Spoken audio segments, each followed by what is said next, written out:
What do you do if your wife tells you, no guns in the house, we got kids? Welcome to Relationship Advice with Everett James Hill. That's what we're talking about. Let's get right into it. Now, let's just think about this. You are a man, you're a husband, and you're a father, and you live in a house, and there has been a rash of home invasions right in your neighborhood. The police have reported that the burglars or the home invaders are suspected to have had weapons. So you, thinking you want to protect your family, you go out, you register, you do all your stuff, and you buy a gun. And you come home and you tell your wife, look, I got the gun, I got the trigger locks and the safe to put it in, so don't have to worry about the kids, their safety. And she tells you that don't even matter.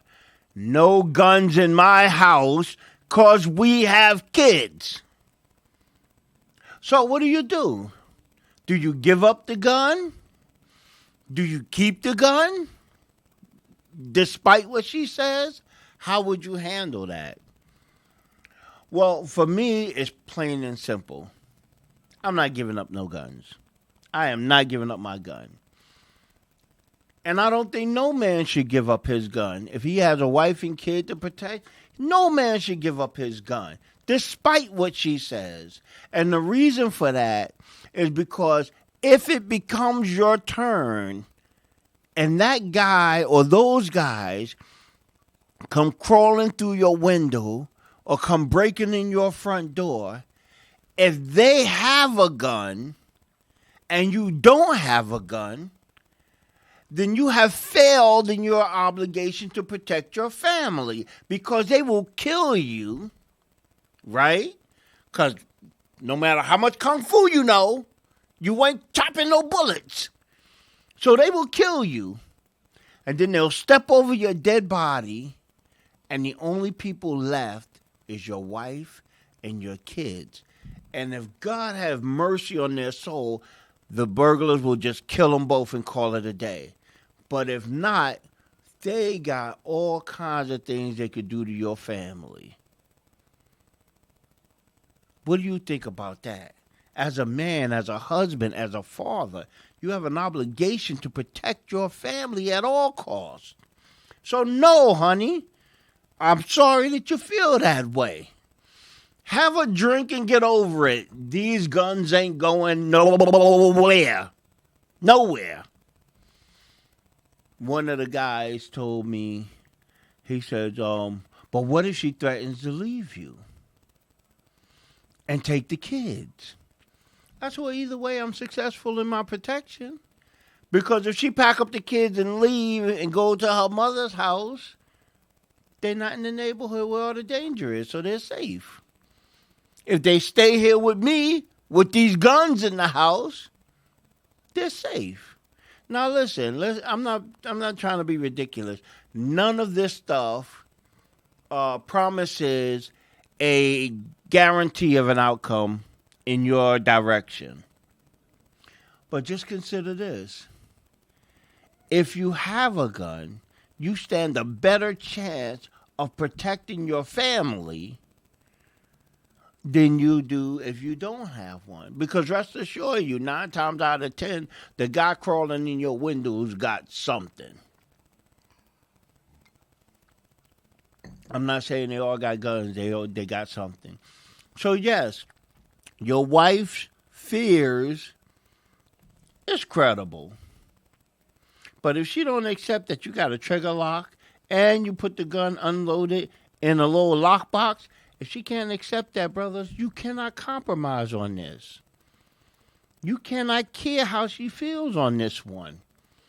You have to let her know in no uncertain terms that I have to be prepared for the possibility. There's been a whole bunch of home invasions. These dudes breaking in people's houses while they're home. I have to, as a man, as a husband, as a father, in this marriage, I am obligated to do whatever I can to make sure my family's safe. This is not one of the times, brothers, that we need to compromise. Because there's plenty of times you have to compromise, negotiate, whatever in your marriage. Great. I don't feel this is one of those times. Because agreeing to get rid of that gun could mean the difference between life, death, or maybe even worse for your family. So, ladies, we love you. But if you can't accept this, get over it. Because that man's got to lay down his life for his family. And it should be, you should want him to have as best chance as he can of walking away from the situation. For me, I would have to know how to have one and how to use one. The wife would have to know how to have one and use one. The kids will have to know how to have one. Man, you break into my house, man, there's going to be hell to pay. Because if you get the luck of the draw and kill me and then walk into that bedroom thinking that you're going to get some free stuff from the wife and she come up with that 12 gauge and rain hellfire on you, and if you slick and dodge the bullet like Donald Trump did when they tried to shoot him, and he did the Matrix on him. And if you dodge a bullet and you shoot her and you get her, she dead. And you open the closet where the kids are hiding, they're going to rain hellfire on you. If you kill my whole family, brother, we deserve to die because you have earned that check. Because there ain't no walk away free on my side of the tracks. That's what I'm saying. So, ladies, I'm real sorry. I know why you're scared about it. We really apologize for it. But men, this is something that we cannot compromise, and that is whatever we have to do to ensure that the people that we love, that we hold most dear to us, are safe. This is Relationship Advice with Everett James Hill. And as always, I wish you the best of luck. I'm out.